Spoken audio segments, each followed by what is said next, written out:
Эки бир туугандын балдары же бир ууруудагылар үйлөнсө болот деп айттыңыз эле устаз.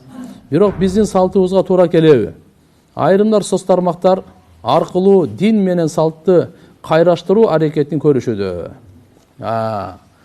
Кече дагы мага айтылды эле ушул суроо. Туугандар мындай да, бардыгынча адилеттүү көз менен инсап таразасына тартып сүйлөйлү. Кыргыз элин бөлбөйлү. Дин тутуу эркиндиги баарына камсыздалган. Кармайсыңбы, кармабайсыңбы, иман келтиресиңби, келтирбейсиңби, мешитке келесиңби, келбейсиңби, өзүң ыктыярың. Өзүң келечегиң. Бирок ушуну билип кой, нике мусулмандарга кыйылат. Аллага ишенген, пайгамбарыбызга ишенген, ахиретке ишенгендерге кыйылат. Мусулман эместерге нике кыйылбайт. Биз өткөнкү сабактарда айтканбыз. Ага, ини бирине өздөрүнүн кыздарын, балдарын үйлөтсө болобу, болбойбу? Бул фатва. Адалбы, арам маселеси. Бир туугандардын балдары, кыздары. Бөлөлөр мисалы, балдарды. Бизде шарият ба Кур'ани Каримде Ниса сүрөсүндө кайсы нерсе арам экенин айтып, калгандарын адалына уруксат берген.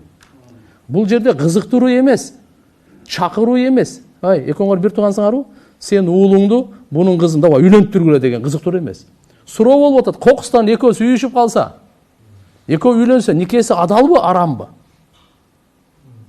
Ана медицина жактан эми бая узак жактан үйлөнүш керек. Айлана африканецтер болбойсузбу? Мусулман кылып тур. Макулбу? Башка улуттан алыңыз, кыргызды көбөйтүңүз. Мына кытайларды, исламды мусулман кылып туруп Кытайды алыңыз. Орустарды мусулман кылып туруп орустарды алыңыз. Эгер чакырык боло турган болсо. Башка жактан, башка улуттан ала бериңиз, башка уруудан ала бериңиз.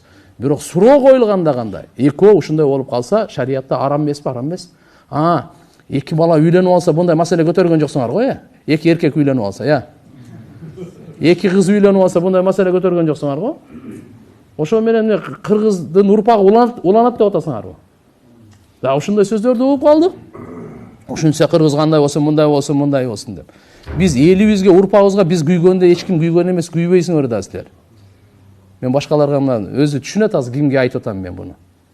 Ошон үчүн иншалла жакшынакай кылып элибизди бөлбөй, туура түшүнүк менен, бул жерде суроо, фатва болот.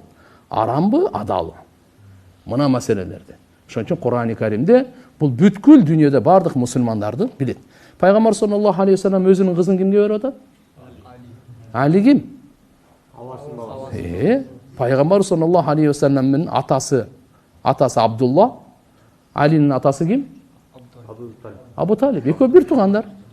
Башка жака узак эле барбай эле кой. Шарият. Бүгүнкү күнгө чейин мен эки бөлөлөрдүн үйлөнгөнүн көргөм, бирок ага ини бирине кызын, бирин баласын берип үйлөткөн көргөн эмесмин. Бул шарият ушундай деп койгон. Кыямат күнгө чейин кандай маселелер келет? Мен эсимде бар, 90-жылы New York Times деген гезит бар беле? Мына, ошол жерде бир акмак өзүнүн апасына үйлөнүп алган. Өзүнүн карындашын мындай зордулук, өзүнүн кызын зордогондорду чыкпайсыңарбы көтөрүлүп бияка? Кандай бул акмакчылык булар? Ошон үчүн алхамдулилля биз элге күйгөндө бизге акыл үйрөтпөй эле койсун. Ошон үчүн Кудайга шүгүр, алхамдулилла субханаху ва таала жакшынакай кылып, албетте башка улуттан алыңыз. Башка улутка турмушка чыгыңыз. Негизи мусулман болсун. Башка уруудан алыңыз, башка областтан алыңыз. Бул чакыруу. Куда сөөктүзүңүз, бардыгы чагы менен, эч проблема жок. Албетте, эгерде бирөө суроо бере турган болсо, адалбы, арамбы?